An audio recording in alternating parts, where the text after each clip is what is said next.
Good afternoon, and let me observe protocol. Read on the protocols already observed. Until Gugu here mentioned the name, I've heard several countries' names mentioned across Africa, and nobody mentioned Botswana. I know. One of the reasons is this, and the governor of the South African Reserve Bank reminded me the other day that you now want to go into the market to borrow. You are telling everybody that you've got a good credit rating, but they're asking, who are you? We don't know in these debt markets. Yeah, but anyway, I'll quickly just provide an indication of how the recent developments, growth profile for Botswana, the fiscal challenges, positively the credible uh, institutions and macroeconomic policy frameworks, and the related recalibrations, the economic transformation initiatives provides opportunities for the financial capital markets and investments in Botswana.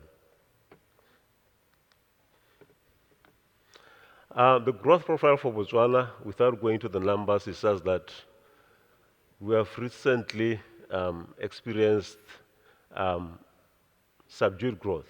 In the past 2 years, a contraction of GDP, uh, essentially because of the weak performance of the mining sector, the diamond sector in particular, while the other non-mining sectors held up.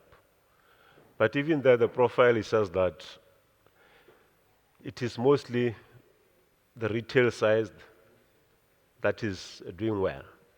The core of the economy, that is agriculture and manufacturing, continue to have weak performance. An indication that we have demand in the country, but that demand is mostly met by imports. That is there's no agricultural production is weak, and related to that, minimal secondary processing. As well, the manufacturing sector is weak. Therefore, that profiles against us the opportunities in those processing industries. And as I indicated, the import intensity is reflected in the performance of the balance of payments and the decline in the foreign exchange reserves, meaning that because we have weak export earnings, whereas we continue to import substantially, therefore we have had a challenge with respect to a decline in the foreign exchange reserves. Um, I'm going to say a bit about policies, monetary policy, exchange rate policy, without going to the details. I think the key message here is that with respect to both, we emphasize transparency so that it becomes predictable and therefore to inform market expectations. For example, our monetary policy framework is forward-looking. Any changes, for example, to the policy rate, are premised on what we see in terms of the outlook for inflation going forward. And we currently have an accommodative monetary policy in order to support economic growth. Regarding the exchange rate policy, it's a bit complex, but again, its emphasis on transparency and predictability. Our currency, the pula, is fixed to the South African rand at 50% and the SDR currencies at 50%. It is a crawling peg arrangement whereby we adjust the crawl rate based on the inflation differential such that we maintain international competitiveness of our domestic industries.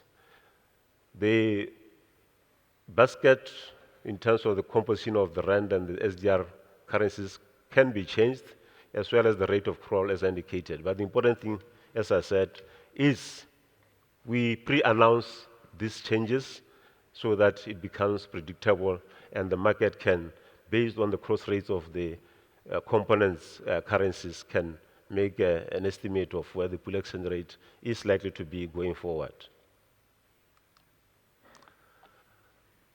The fiscal situation, currently substantial deficits. We had for a long time a statutory limit of debt to GDP, government debt to GDP of 40%. In the past few years, we have been borrowing both domestically and externally to finance recurring deficits as the export earnings have declined. Therefore, again, an opportunity for the markets here, the likelihood of us increasing that statutory limit to probably the SADC limit of 60%.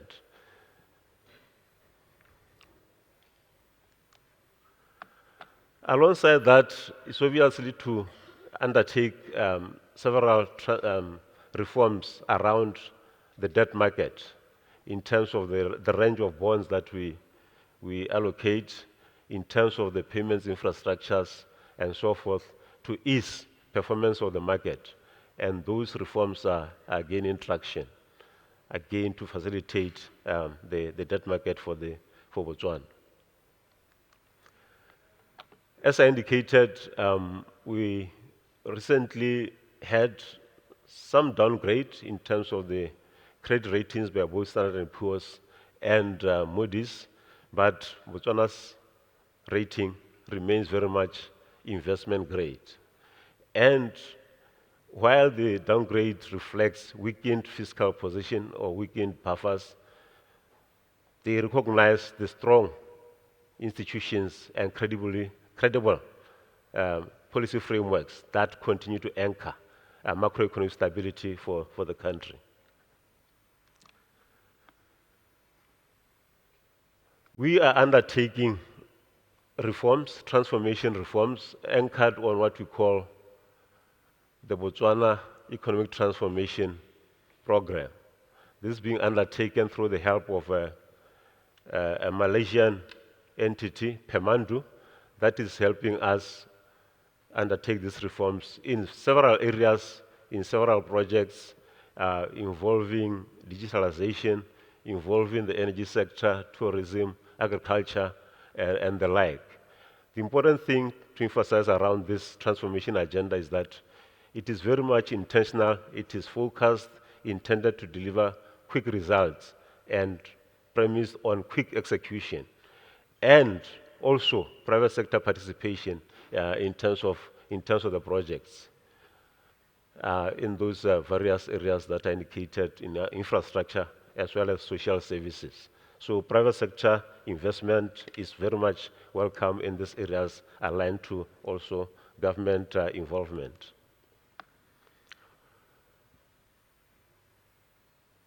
And there are several regulatory reforms also associated with that, again suggesting that investments will be facilitated through intentional regulatory reforms to facilitate our economic transformation.